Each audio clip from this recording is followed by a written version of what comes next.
Help me, কেউ বিপদে আছে স্যার, প্লিজ হেল্প মি। এক মিনিট দাঁড়ান,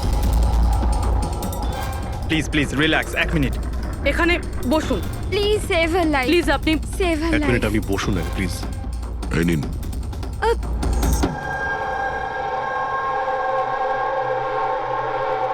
হ্যাঁ বলুন। স্যার স্যার, আমি মেন্টাল হেলথ ফাউন্ডেশনের সুইসাইড হেল্পলাইনের ভলান্টিয়ার। আচ্ছা, যারা ডিপ্রেশনে থাকে বা সুইসাইড করার চেষ্টা করে তাদের কাউন্সেলিং করি। একটা মেয়ে, কি প্রবলেম কি ছিল ওর? Domestic violence sir. স্যার ওই মেয়েটা বলছিল যে ওর স্বামী ওকে নেশা করে ওকে যা তা গালাগালি দেয়, ওকে মারধর করে, আবার ওকে ভয়ও দেখায় যে ওকে প্রাণে মেরে দেবে, আর তাও কিনা ওর সার্ভিস পিস্তল দিয়ে। সার্ভিস পিস্তল? আচ্ছা, আপনি কি করে জানলেন যে ওর কাছে যে পিস্তল আছে সেটা সার্ভিস পিস্তল? স্যার এই ওয়ার্ড ওই মেয়েটাই ইউজ করেছিল, সার্ভিস পিস্তল। স্যার কোনো আর্মির বা পুলিশের লোক হবে। তা আপনি ওনাকে বললেন না যে পুলিশে কমপ্লেন করতে গিয়ে? বলেছিলাম আমি ওকে, হাসতে থাকলো, বললো পুলিশ ওকে কোনোভাবেই হেল্প করতে পারে না। আজ আজ ও সুইসাইড করতে চলেছে। ওর পেটে 7 মাসের বাচ্চাও আছে। মাই গড! একটু আগেই ও কল করেছিল আমাকে। হ্যালো হ্যালো দিদি, দিদি আমি বলছি। হ্যাঁ, কেমন আছো তুমি? দিদি আমি অনেক কষ্ট সহ্য করেছি, এবার আমি ডিসিশন নিয়ে নিয়েছি, এবার আমি আর ডিসিশন চেঞ্জ করব না। আমার কথা শোনো, তুমি তুমি এরকম কিচ্ছু করবে না, শুনছো তুমি? আজ আমার স্বাদের অনুষ্ঠান, আর তুমি তো জানোই সমস্ত রিলেটিভ কিছুক্ষণ বাদেই বাস ধরে সীতারা চলে যাবে, আর এই বাড়িতে আমি একদম একলা থেকে যাব ওই জানোয়ারটার সাথে। তুমি এসব কিচ্ছু করবে না, আমি তোমাকে আগেও বলেছিলাম না? প্লিজ তুমি পুলিশের কাছে যাও, পুলিশ উইল হেল্প ইউ। দিদি তুমি তো জানো আমি পুলিশের কাছে যেতে পারবো না। আরে তুমি তোমার বাচ্চাটার কথা ভাবো, আরে তোমার পেটে একটা বাচ্চা আছে। ওর কথাই ভাবছি দিদি, আজ যদি নিজের সিদ্ধান্ত বদলে ফেলি তাহলে 2 মাস পরে আমি নিজের সন্তানকে কোন সমাজে জন্ম দেব বলো? আমি ওকে এমন পিতা দিতে পারি না।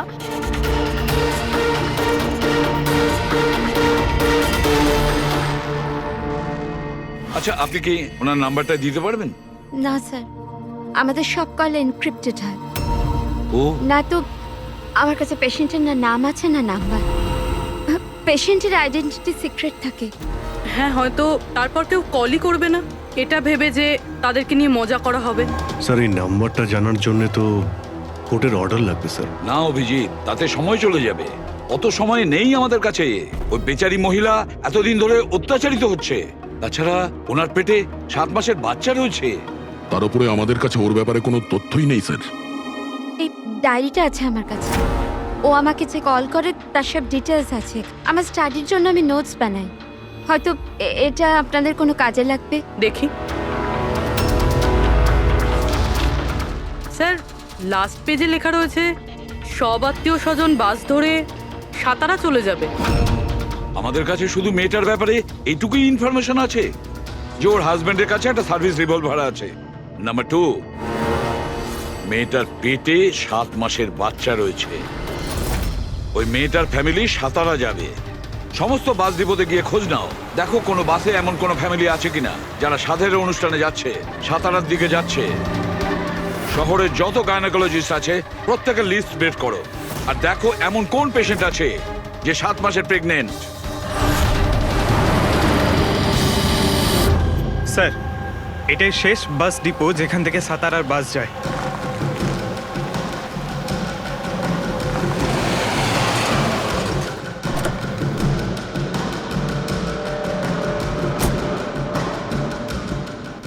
দাদা শুনুন, 1 মিনিট দাঁড়া। আজ দুপুরে এখানে এই ডিপো থেকে সাতারার বাস ছাড়ার কথা ছিল না? হ্যাঁ, একটা বাস তো যাওয়ার কথা ছিল, কিন্তু 1 ঘন্টা আগে। আসলে ইঞ্জিনটা খারাপ হয়ে যাওয়াতে লেট হয়ে গেছে। সেই বাসটা কোথায় আছে? ওই যে ওই বাসটা। এইটা? এটা? হ্যাঁ হ্যাঁ।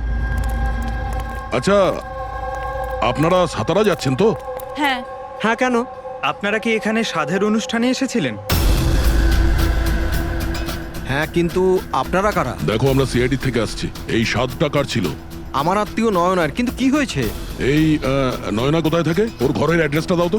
B200 Shantiniwas Versova. Thank you, thank you. হ্যাঁ দয়া। এই ডিপোতে একটা ফ্যামিলি পাওয়া গেছে। হ্যাঁ, ওরই ফ্যামিলি। আর মেয়েটার নাম হলো নয়না। ঠিকানা হলো B200 শান্তিনিবাস বার্সোবা। আচ্ছা, তাই নাকি? ভাই, গাইনোকোলজিস্ট আমাদের এই অ্যাড্রেসে দিয়েছেন। তুমি ওখানে পৌঁছো, আমরা ওখানেই যাচ্ছি। ঠিক আছে, আমরা পৌঁছাচ্ছি। ওকে। বার্সোবা।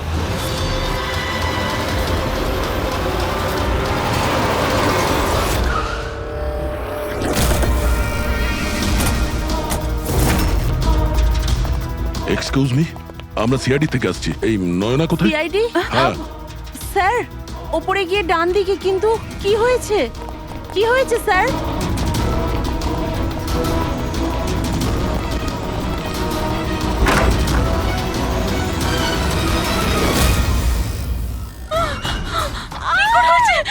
প্লিজ সামলান নিজেদের আপনারা। কি করছেন কি? শান্ত হন আপনারা। এটা কি হয়ে গেল? ও সুইসাইড করেই নিল। গুলি চিনের নিচের থেকে উপরের দিকে গেছে। স্যার, অনেকটা রক্ত বেরিয়েছে। মনে হচ্ছে অনেকটা সময় কেটে গেছে। পিছনে সরো। কি হলো? দাদা দেখ, দাদা। নয়না, এই, কি হলো নয়না? ইন্সপেক্টর আমান? তুমি ওকে চেনো? হ্যাঁ, আমরা ট্রেনিং একাডেমিতে একসাথেই ছিলাম। কেন করলো স্যার নয়না এরকম? এটা তো আপনিই বলতে পারবেন। ওটো।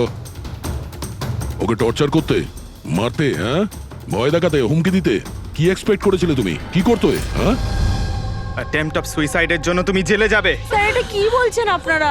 দাদা এরকম করতে পারে না। স্যার, আপনারা এটা ঠিক করছেন না। প্লিজ এরকম করবেন না। কত মেন্টাল টর্চার করা হয়েছে ওকে, নিজেরই মাথায় গুলি করে নিয়েছে। সবাইকে বাইরে নিয়ে যাও। চলো তুমি বাইরে চলো। নয়না, চলো suicide করতে চলো পারে না। চলো চলো সবাই চলো। প্লিজ চলো, বাইরে বেরো। যান, বাইরে, প্লিজ। চলো, বাইরে যান please, বলছি। চলো বেরো, চলো চলো শান্ত হন। আপনি বাইরে। আপনিও যান। Please. চলুন চলুন। সেটাই হলো যেটা ওই গাইনোকোলজিস্ট বলেছিলেন। ও সুইসাইড করেই ফেললো। বডিটাকে ফরেন্সিক ল্যাবে পাঠিয়ে দিই, আর এসিপি স্যারকে ইনফর্ম করে দিই যে ওকে আমরা বাঁচাতে পারিনি। 1 মিনিট। ওই ফোন।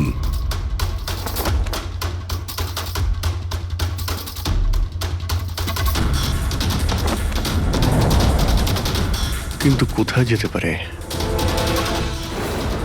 আচ্ছা, ওনার ফোন কি কেউ দেখেছেন কোথাও? আপনি জানেন? কেউ দেখেছেন কি? হ্যাঁ, স্যার, আমি ফোন করছি ওর নাম্বারে।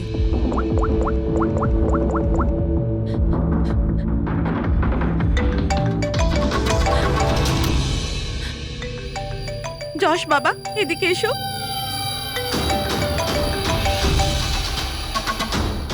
ফোন তোমার কাছে দাও।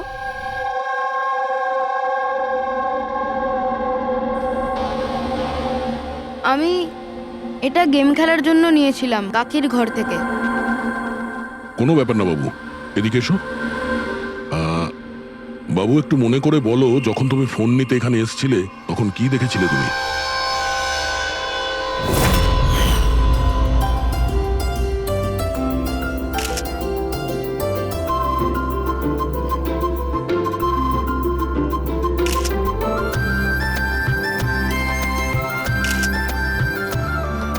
নয়না কত খুশি লাগছে, তাই না? কাকি আমার সাথে মোবাইলে গেম খেলবে? গেম? এখন? এখন তো এত লোকজন আছেন আর আমার ফোনটাও আমার ঘরেই পড়ে আছে, তো এখন তো খেলতে পারবো না, কিন্তু পরে খেললে হবে। হ্যাঁ। এখন না, তুমি গিয়ে ফ্রেন্ডসদের সাথে খেলো, ওকে? ঠিক আছে। যাও। আরে দাদা, বৌদির সাথে গিয়ে ফটো তুল না। হ্যাঁ, আমি যাচ্ছি।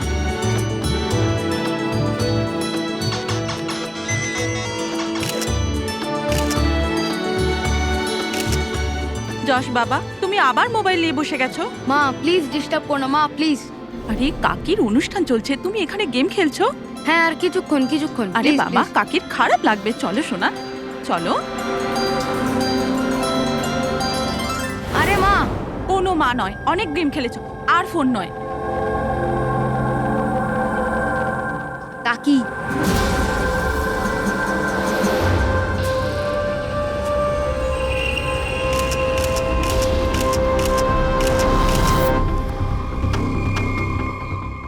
কাকির ফোন কোথায় থাকতে পারে? হ্যাঁ,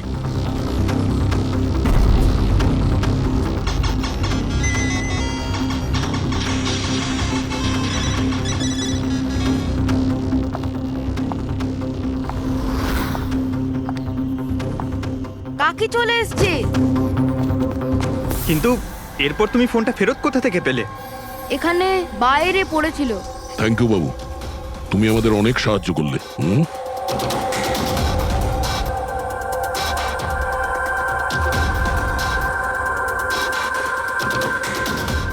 মিস্টার আমান, আপনি কি নিজে বলবেন নাকি আমাদের জিজ্ঞাসা করতে হবে? তুমি নিজে একজন পুলিশ অফিসার, তুমি তো জানো যে আমরা ইন্টারোগেশন কি করে করি। হুম, স্যার স্যার আমি ওকে ট্রেনিং এর সময় থেকে চিনি। He is one of the best officers. Sir sir আমার মনে হয় না ও এরকম করতে পারে। মানুষ পাল্টে যায় পুরবি, সব এভিডেন্স ওর বিরুদ্ধে, আর সেটা তুমি খুব ভালো করে জানো। স্যার আমার বিশ্বাসই হচ্ছে না যে আপনারা সবাই এটা ভাবছেন যে আমি নয়নার ওপরে হাত তুলেছি। খুব ভালোবাসতাম স্যার আমি ওকে, ওর সন্তানের বাবা হতে চলেছিলাম স্যার আমি। আর আমি ওকে কি করে? হ্যাঁ, তুমি ওকে টর্চার করেছো, আর সেই জন্য বেচারি ডিপ্রেশনে চলে গেছিল। ভুল বুঝছেন স্যার আপনি, ও ডিপ্রেশনে ছিলই না। সবসময় ও হাসি খুশি থাকতো, সবসময় আনন্দে থাকতো। মানে ও সুইসাইড কি করে করতে পারে স্যার? আরে তাহলে সে মেন্টাল হেলথ ফাউন্ডেশনে বারবার ফোন কেন করতো? বিগত কয়েক মাসের মধ্যেই 10টা কল। আমার এই বিষয়ে কোনো আইডিয়া নেই। কল করে উনি হয়তো ডিলিট করে দিতেন, সেই জন্য হয়তো আপনার কোনো আইডিয়া নেই। স্যার দাদা এরকম করতে পারে না। ও তো নয়নাকে খুব ভালোবাসতো, আর নয়না তো খুশিই ছিল। যদি তোমার স্ত্রী খুশিই ছিল, তাহলে ও হেল্পলাইন নম্বরে ফোন করে কেন বলেছে যে তুমি ওকে টর্চার করো, ওকে ওকে মারো, ওকে ধাক্কা দাও? কেন আমান, উত্তর দাও। পুরবি ওর কাছে কোনো উত্তর থাকলে তো দেবে। ওর টর্চারের কারণে বেচারি ডিপ্রেশনে চলে গিয়েছিল, আর তারপরে ও সুইসাইড করে। ডিপ্রেশনে প্রায়শই কোনো লোক নিজের দুঃখের কথা শেয়ার করে না। হতে পারে এর জন্যই নয়না যে কতটা প্রবলেমে ছিল কেউ কিছু জানতেই পারেনি।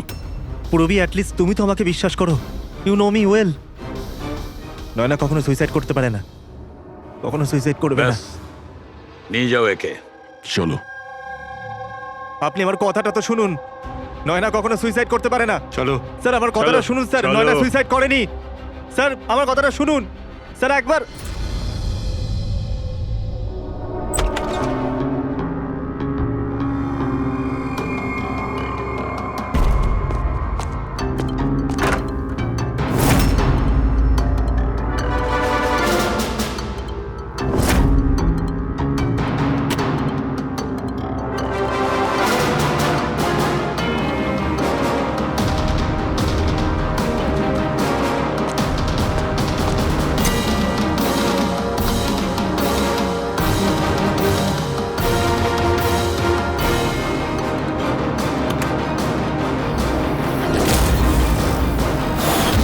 স্যার নয়না যখন সুইসাইডই করতে চাইছিল, তাহলে ওর আসন্ন সন্তানের জন্য অনলাইন ওয়েবসাইট থেকে বেবি প্রোডাক্টসের শপিং কেন করেছিল? যাতে কারোর সন্দেহ না হয়। হতে পারে, কিন্তু স্যার আমার মনে হয় এটা একটু আশ্চর্য ব্যাপার স্যার। পুরো ব্যাপারটাই আশ্চর্য। তো আপনার মনে হচ্ছে যে আমার আর ভূমি এরা সত্যি বলছে? সেটা তো জানাই যাবে অভিজিৎ, কিন্তু তার আগে ওই 7 ভক্ষণ অনুষ্ঠানে নয়নার যত কাছের লোক ছিল ওদের সবাইকে ডাকো। নয়নার সাথে আপনার সম্পর্ক কেমন ছিল? হ্যাঁ স্যার, খুব ভালো ছিল, আর খুব ভালো মেয়ে ছিল, সব সময় খুশি থাকতো। তাহলে আপনারও কি মনে হয়েছে যে ওর সঙ্গে কোনো গন্ডগোল হচ্ছে বা কোনো সমস্যা হয়েছে? আমরা অনেক কথা বলতাম, কিন্তু কখনো মনে হয়নি যে ওর হাজবেন্ডের সাথে বা বিয়ে নিয়ে কোনো প্রবলেম ছিল। শোনো বাবা, তোমার তোমার কাকিমাকে কেমন লাগতো? ভালোবাসতেন তোমায়? হ্যাঁ, কাকি আমাদের বাচ্চাদের খুব ভালোবাসতো, আর আমাকেও খুব ভালোবাসতো। উনি ওনার ফোনে আমায় গেমও ইনস্টল করতে দিয়েছিল। আচ্ছা, কাকিমা কখনো তোমাকে এমন কোনো কথা বলেছিল, যেমন ওনার তোমার কাকার সাথে কোনো ঝগড়া হয়েছে অথবা ঝামেলা হয়েছে এরকম কিছু? না, কাকি প্রেগনেন্ট ছিল তো, তাই জন্য উনি তাড়াতাড়ি রেগে যেতেন। আর মাই আমায় বলেছিল যে আমি যেন ওনাকে বিরক্ত না করি। আচ্ছা, নয়নার ব্যবহারে আপনার মানে কোনো সন্দেহ হয়েছিল? না, একদমই না। ও তো খুব খুশি ছিল, পুজোতে ফাংশনে ডান্সও করেছিল।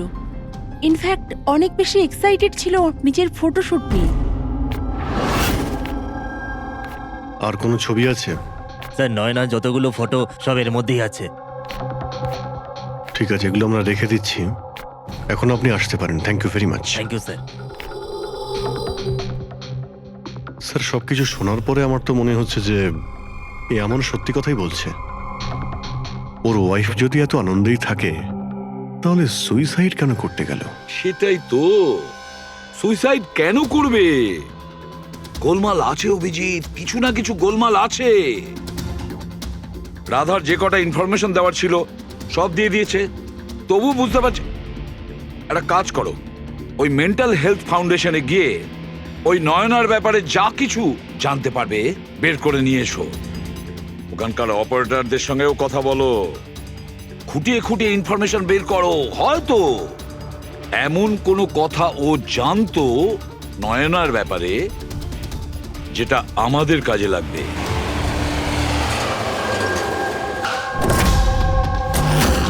আমরা সিআইডি থেকে আসছি, আপনাকে কিছু জিজ্ঞাসাবাদ করব। এই নাম্বারটা থেকে আপনার ফাউন্ডেশনে একজন লেডি ফোন করতেন, উনি সুইসাইড করেছেন। এর পুরো ইনফরমেশন চাই আমাদের। কবে কল করেছিল, কতবার করেছিল, কখন করেছিল, পুরো ডিটেল। আমি এক্ষুনি চেক করছি।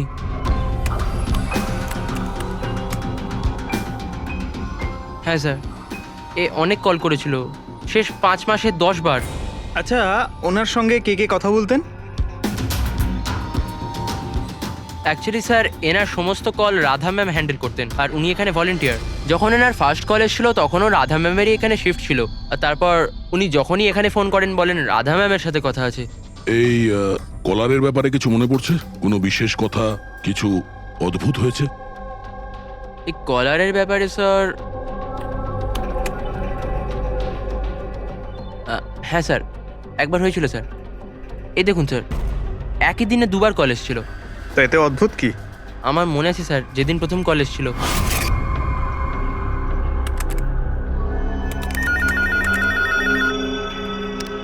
Hello, how may I help you? Hello, আমি রাধা ম্যাডামের সাথে কথা বলতে চাই। হ্যাঁ, শিওর।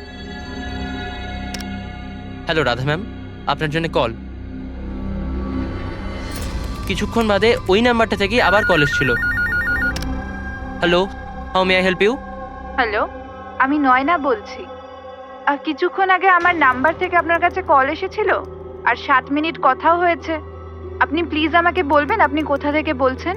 ম্যাম, এটা মেন্টাল হেলথ ফাউন্ডেশনের হেল্পলাইন নাম্বার। আমরা সেই সমস্ত মানুষের হেল্প করি যারা ডিপ্রেশনে পড়ে সুইসাইড করার চেষ্টা করে। What? Suicide helpline? Yes ma'am. অন্য কলাররা স্যার নিজের নাম কখনোই বলে না, কিন্তু ইনি প্রথমে নিজে থেকেই বলে দিলেন। স্যার, নয়না নিজের নাম কখনো রাধাকে বলেনি, তাহলে ও হঠাৎ করে বলতে যাবে কেন? আমরা এই নম্বরের কল হিস্ট্রিটা চাই। 1 মাস আগে নয়নার ফোন থেকে কেউ একজন হেল্পলাইনে ফোন করেছিল, আর এই হলো তার রেকর্ড।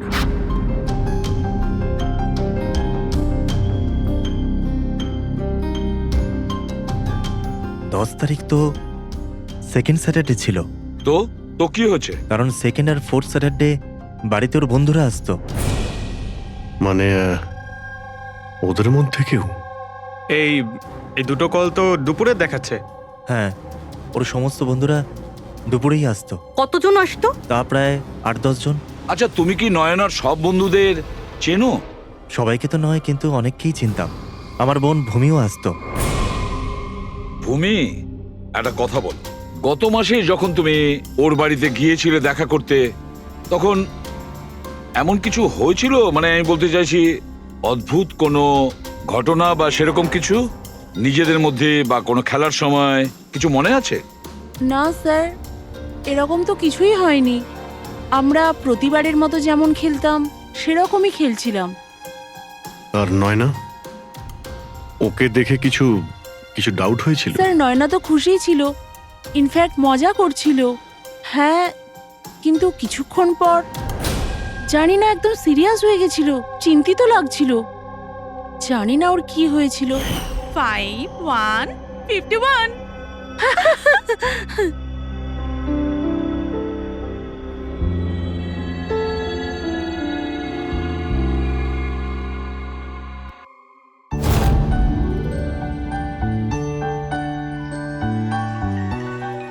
মনে হচ্ছে এর যে হবু বাচ্চা হবে না, সে খুব লাকি।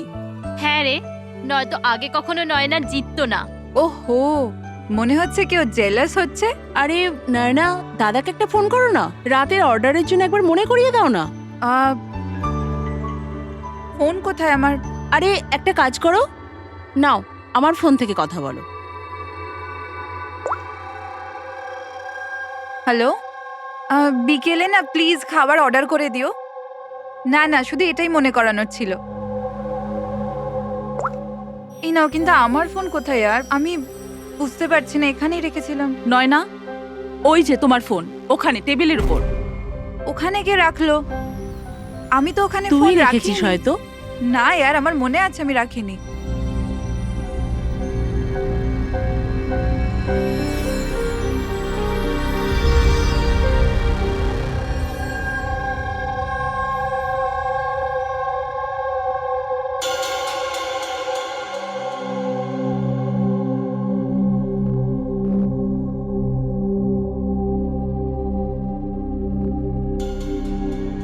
কে কল করেছিল? কি হলো? হ্যাঁ, তুই ঠিক আছিস তো? হ্যাঁ, কেন? জানভি, তোর কোনো টেনশন নেই তো? না, কোনো প্রবলেম নেই। কেন? তোদের যদি কোনো প্রবলেম থাকে তো প্লিজ আমায় বলিস। কেমন প্রবলেম? কি বলছিস তুই? তোর কি হয়েছে হঠাৎ করে? আরে কিছু হয়নি, প্রেগনেন্সির মধ্যে এরকম মুড সুইংস হয়ে থাকে, এটা একটা ন্যাচারাল ব্যাপার। চলো আমরা সবাই খেলাটা কন্টিনিউ করি। স্যার, নয়না ভূমির ফোন থেকে আমানের সাথে কথা বলছিল দুপুর 1:03 থেকে 1:04 পর্যন্ত। 1:04 পর্যন্ত? আরে সুইসাইড হেল্পলাইনে যে প্রথম ফোন করা হয়েছিল 7 মিনিটের জন্যে, সেটা 12:57 থেকে 1:04 অবধি চলেছিল। আর সেকেন্ডটা 1:20 থেকে 1:21 পর্যন্ত। তার মানে অভিজিৎ, ওই 7 মিনিটের কলটা নয়না নিজে করেনি। কারণ ওই সময় নয়না অমনের সাথে কথা বলছিল ভূমির ফোন থেকে। এক্স্যাক্টলি। তার মানে ওই ফোনটা নয়নার কোনো বন্ধুই হয়তো করেছিল। আপনি কাউকে দেখেছিলেন ওর ফোন তুলতে বা ওর ফোন ব্যবহার করতে? না, আমি তো কাউকে দেখিনি। তার মানে ওই কলটা অন্য কেউ করেছিল। আর স্যার, নয়না যখন ওর ফোনটা খুঁজে পায় আর ওখানে লাস্ট ডায়াল আননোন নাম্বারটা চেক করে, আর তারপর যখন ওই নাম্বারে ফোন করে তখন ও জানতে পারে যে ওটা কোনো সুইসাইড হেল্পলাইনের নাম্বার।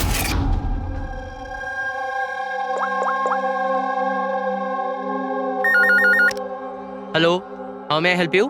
হ্যালো, আমি নয়না বলছি। কিছুক্ষণ আগে আমার নাম্বার থেকে আপনার কাছে কল এসেছিল আর 7 মিনিট কথাও হয়েছে। আপনি প্লিজ আমাকে বলবেন আপনি কোথা থেকে বলছেন? ম্যাম, এটা মেন্টাল হেলথ ফাউন্ডেশনের হেল্পলাইন নাম্বার। আমরা সেই সমস্ত মানুষের হেল্প করি যারা ডিপ্রেশনে পড়ে সুইসাইড করার চেষ্টা করে। হোয়াট? Suicide helpline? এটা জানতে পেরে ও চিন্তায় পড়ে যায় আর ভাবতে আরম্ভ করে সুইসাইড কে করতে চায়। স্যার, এই ফোন কলটা নয়না যদি না করে তাহলে এটাও তো হতে পারে যে আগে যে সমস্ত কলগুলো করা হয়েছে সেটা নয়না করেনি, অন্য কেউ করেছে। ভূমি, তুমি ওই গেম খেলার সময় ডায়েরি রাখো তো? মানে স্কোর নোট করো তো প্রত্যেকটা খেলার? ব্যাস, ওই ডায়েরিটা আমার চাই। Okay sir. আর এই যে প্রত্যেক সেশনে 4টে নাম রয়েছে যারা সব সময় থাকে: ভূমি, পারুল, জাহ্নবী আর শীতল।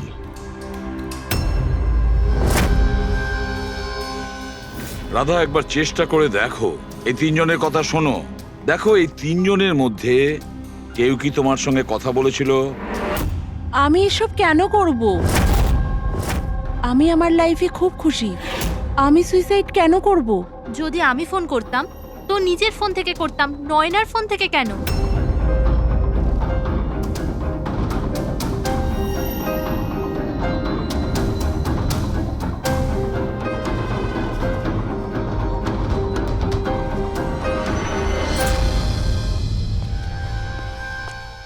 স্যার স্যার এই তিনজনের মধ্যে কারুর আওয়াজ নয়। স্যার হ্যাঁ এই তিনজন তো না বলছে, শুধু শীতল বাকি আছে। ওর ব্যাপারে কিছু জানতেই পারছি না। কিছু জানতে পারোনি মানে কি বলতে চাইছো? স্যার এই তিনজনের মধ্যে কেউ শীতলকে চেনেই না। জাহ্নবী বলল শীতলের সাথে নয়নার গাইনোকোলজিস্টের চেম্বারে দেখা হয়েছিল, আর ওখানে ওদের বন্ধুত্ব হয়ে যায়। শীতলকে এদের মধ্যে কেউই পার্সোনালি চেনে না। কোনো ব্যাপার না, ওই তিনজনের হেল্প নিচ্ছি আমরা। এবার শীতলের স্কেচ করাবো আমরা, তারপরে দেখবো।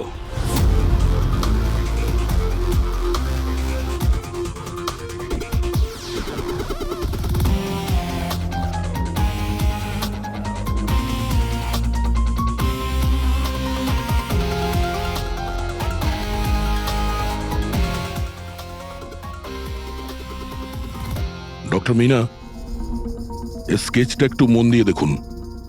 আচ্ছা, এই মেয়েটা আপনার এখানে চিকিৎসা করাতে আসতো? I don't think so.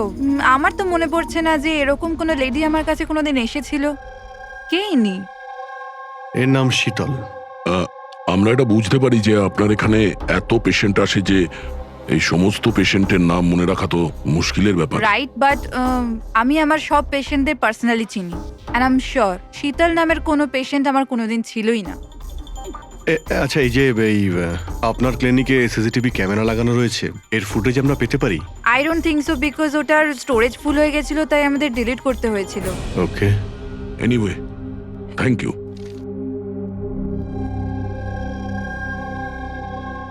মনে হচ্ছে শীতল কোনোদিন পেশেন্ট ছিলই না, শুধুমাত্র নয়নার সঙ্গে বন্ধুত্ব করার জন্য এসেছিল এখানে।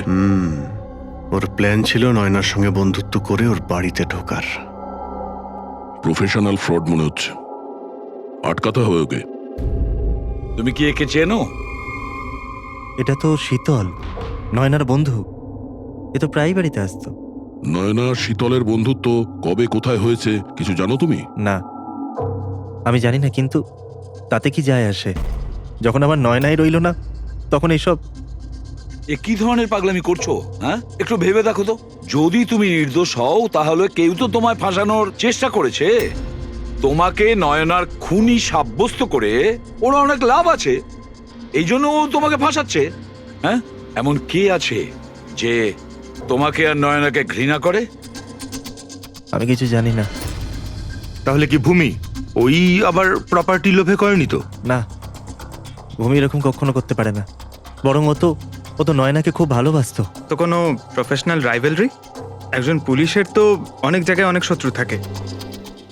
না, আমার সাথে এরকম কিচ্ছু ছিল না। আমি আমার ডিউটিতে না তো কখনো কোনো গ্যাংস্টারকে ধরেছি, না কোনো বড় গ্যাংস্টারকে মেরেছি, কখনো ঘুষ নিইনি। পুরো কেরিয়ারে ব্যাস একবারই গুলি চালিয়েছিলাম। কার ওপরে? কাকে গুলি করেছিলে তুমি? ছোটখাটো ফ্রড ছিল স্যার, বিশেষ। ওকে অ্যারেস্ট করতে গেছিলাম, তখনই গুলি চলে গেছিল।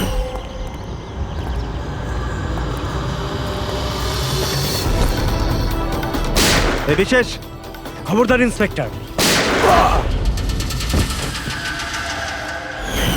হয়তো এই লোকটারই কোনো ভাই বা আত্মীয় প্রতিশোধ নেওয়ার জন্য এসব করেছে। না, যখন আমরা ওকে অ্যারেস্ট করতে গেছিলাম তো ওর কোথাও কোনো পরিবার ছিল না, হয়তো অনাথ ছিল। ঠিক আছে, যদি ওই লোকটার কোনো আত্মীয় স্বজন থাকে তাকে আমরা ছাড়বো না। স্যার আমান ঠিক বলছিল, ওই লোকটার নিজের বলতে কেউ নেই, ফ্যামিলি, স্ত্রী, বাচ্চা কেউ না। তাহলে প্রতিশোধ কে নিচ্ছে? বাড়ির লোক নয়, কোনো বন্ধু হতে পারে। বন্ধুরা হয়তো প্রতিশোধ নিয়েছে। বন্ধুত্বের জন্য কে আজকাল নিজের প্রাণের ঝুঁকি নেয় স্যার? এসব তো শুধু গল্পের বইতেই দেখা যায়। নন্টে ফন্টে, হাবলু ঘাবলু, এখন এসব কোথায় স্যার? এটা কি? স্যার একটা স্টোরেজ চুরির ঘটনায় বিশেষের সাথে আরো একটা নাম আছে, রেখা। রেখা? দুজনে মিলে অনেক চুরি করেছে। এদের ফটো দেয়নি কেন? স্যার এরা তো ছদ্মবেশে চুরি করত, হয়তো এই জন্যে। আর যখন বিশেষ মারা যায় তখন হয়তো এই জুটিটা ভেঙে যায় আর এই রেখা একা হয়ে যায়। রেখা? আমি জানি এই রেখা কে। স্যার আমাদের ইনফর্মার এই বাড়িটার অ্যাড্রেসে দিয়েছিল।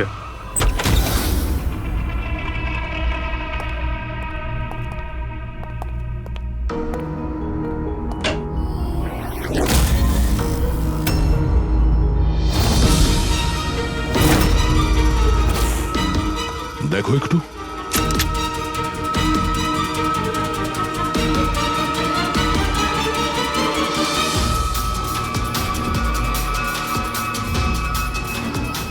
স্যার মারা গেছে। একটু উল্টা ওকে। শীতল? আমাদের সন্দেহ ঠিকই ছিল, শীতলই রেখা। কিন্তু স্যার আমরা তো ভাবছিলাম যে সব শীতল করছে। পঙ্কজ, অন্য কেউ আছে এর পেছনে। ও জানতে পেরে গেছিল যে আমরা শীতলের কাছে যে কোনোভাবেই হোক পৌঁছে যাব।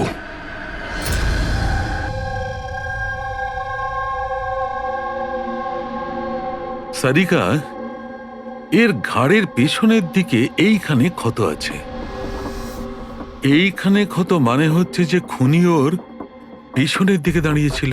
দেখো, এইখানে ছুরির ক্ষতটা আছে। তবে খুনিকে পেছনের দিকে দাঁড়িয়ে থাকতে হবে, তবেই এই আঘাতটা করতে পারবে, রাইট? হ্যাঁ স্যার, আর আমার মনে হয় ও হয়তো খুনিকে চিনতো, কারণ এই ক্ষতটা ছাড়া সারা শরীরে আর কোনো আঘাতের চিহ্ন খুঁজেই পাইনি। রাইট রাইট, সেটাও হতে পারে। তবে একটা কথা ঠিক, ও খুনিকে চিনতো বা চিনতো না, তবে একটা কথা ঠিক যে খুনি ওর পেছনে খুব কাছেই দাঁড়িয়েছিল। দেখো, এত জোরের সঙ্গে এই ছুরিটাকে ব্যবহার করা হয়েছিল যে খুব কাছেই দাঁড়িয়ে থাকতে হবে, তবেই জোরে মারতে পারবে। আর একটা কথা, এই যে ক্ষতটা আছে সেটা বলছে যে কেউ নিজের বাঁ হাতটা ব্যবহার করেছিল, কারণ যদি ডান হাত দিয়ে ছুরিটা মারা হতো তাহলে ক্ষতটা এই অ্যাঙ্গেলে হতো না। এক্ষেত্রে বাঁ হাতটা ব্যবহার করা হয়েছে। হ্যাঁ স্যার, তার মানে খুনি ডেফিনেটলি লেফট হ্যান্ডেড, তাই তো? একদম, এই খুনি লেফটি। আর দেখো, আরেকটা কথা, এত জোর দিয়ে এটা ব্যবহার করা হয়েছে। সাপোজ ধরো কোনো ডান হাতি লোক বাঁ হাতে ছুরিটা নিয়ে ব্যবহার করলে তাহলে এত জোরে আঘাতটা করা সম্ভব নয়। এটা সেই করতে পারে যে বাস্তবে একজন লেফটি, নেটা। রাইট। খুনি একজন লেফটি, এটা একটা বড় ক্লু। এবার বলে দিও নাকে জনাব এসিপি সাহেবকে। আগে হ্যাঁ, প্রদ্যুম্ন সাহেব। হ্যাঁ বলো সালুকে, বলো। একটা বড় ক্লু পেয়েছি। যে ব্যক্তি এই ছুরিটা ব্যবহার করেছে সে আসলে lefty, left hander. Thank you সালুকে। সালুকে ফোন করেছিল, বলছিল খুনি লেফট হ্যান্ডেড। স্যার আমরা তো আগেই সবকিছু বলে দিয়েছি, তাহলে আমাদের এখানে আটকেছেন কেন? কেননা সত্যিটা এখনো জানা যায়নি। কাল রাতে আপনাদের সবার হাতে নয়নার ফোন গিয়েছিল। ঠিক করে মনে করে বলুন আর কি হয়েছিল। হয়তো আপনাদের মধ্যে কেউ ওকে দেখেছে বা শুনেছে অন্য কারোর সাথে কথা বলতে। ইয়শ বাবু, আই হোপ তোমার স্মৃতিশক্তি তো ভালো। কিছু মনে আছে তোমার? তুমি আমাদের সাহায্য করবে না? হ্যাঁ, কিন্তু আমি কাউকে তো দেখিনি। আচ্ছা, তোমার যা মনে আছে বলে দাও। আমি প্রমিস করছি যে আমাদের মধ্যে কেউ তোমাকে কিচ্ছু বলবে না। আমি কাকির রুমে তো গিয়েছিলাম, কিছুক্ষণের জন্য ফোন নিতে গেছিলাম। তারপর আমি গেম খেলছিলাম, আর আর কেউ আসছিল ওখান থেকে। তারপর আমি ফোনটা ওখানে সাইডে রেখে চলে গেছিলাম। কোন কোন গেম খেলছিলে তুমি? স্যার এটা কাকির মোবাইলে তুমি এই গেমটাই খেলছিলে? হ্যাঁ, আমি আর আমার বন্ধু নীলজ আমরা সবসময় এই গেমটাই খেলি। এই গেম তো অনেকেই একসঙ্গে খেলতে পারে, আর সবাই একে অপরকে দেখতেও পায়। তো নীরজ তোমাকে দেখতে পাচ্ছিল যখন তুমি ফোন ওখানে রাখো। স্যার ফোনে তো রেকর্ড হচ্ছিল, ওখানে কি হয়েছিল সেটা নীরজের ফোন থেকে জানা যেতেই পারে। ঠিক আছে, আমরা নীরজকে ডেকে নিচ্ছি। দেখো বাবা, ঘাবড়াবে না, এখানে আমরা সবাই তোমার বন্ধু। শুধু কিছু জিজ্ঞেস করার আছে ইনফরমেশনের জন্য। যে গেম তোমরা খেলো না মোবাইল থেকে, সেগুলোর ব্যাপারে। যখন তুমি নিজের মোবাইলে গেম খেলছিলে তোমার বন্ধুর সাথে, তখন তুমি ওকে দেখতে পাচ্ছিলে তো? হ্যাঁ। আচ্ছা, আর একটা কথা বলো, যখন তুমি ওকে দেখতে পাচ্ছিলে তখন কি তুমি ওর পেছনে কাউকে দেখেছিলে? না, শুধু যশই ছিল। 1 মিনিট স্যার, যখন যশ ফিরে এলো না ততক্ষণ স্ক্রিন লক হয়নি। স্ক্রিন লক হয়নি মানে? স্যার মানে গেম অ্যাক্টিভ ছিল, আর যখন গেম অ্যাক্টিভ থাকে তখন ও নিজে নিজেই স্ক্রিনশট নেয়। তাহলে তখনও নিশ্চয়ই নিয়েছে, আর প্রত্যেকটা স্ক্রিনশট ফোনে সেভ হয়ে থাকে। হ্যাঁ স্যার।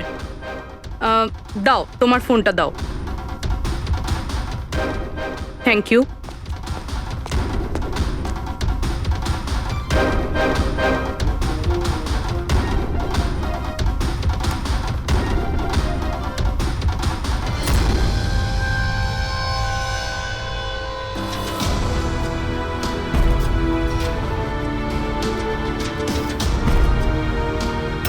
এটা কে?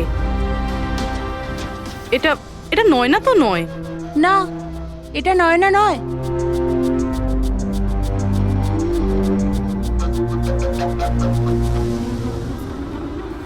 এক মিনিট পুরবি, একটু জুম করো এর উপরে।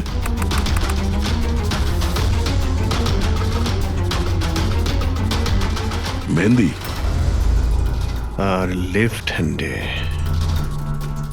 এর হাতে মেহেন্দি এইভাবে কেন রয়েছে?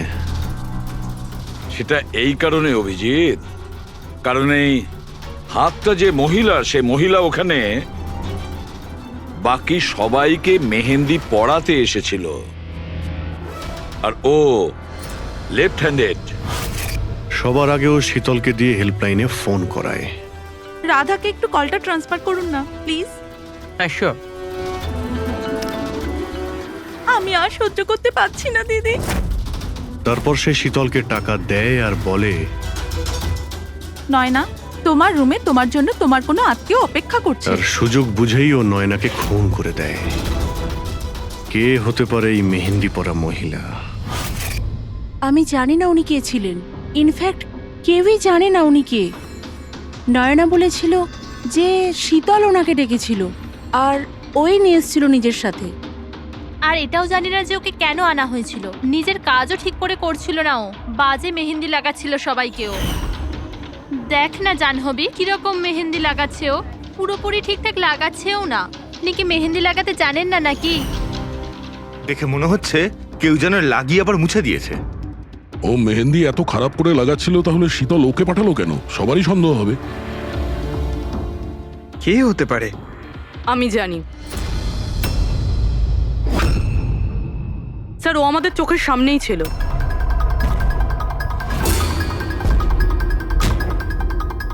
আর আমরা ওকে সন্দেহই করিনি।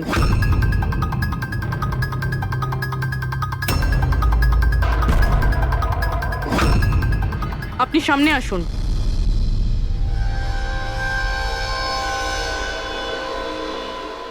আপনার বা হাতটা দেখান।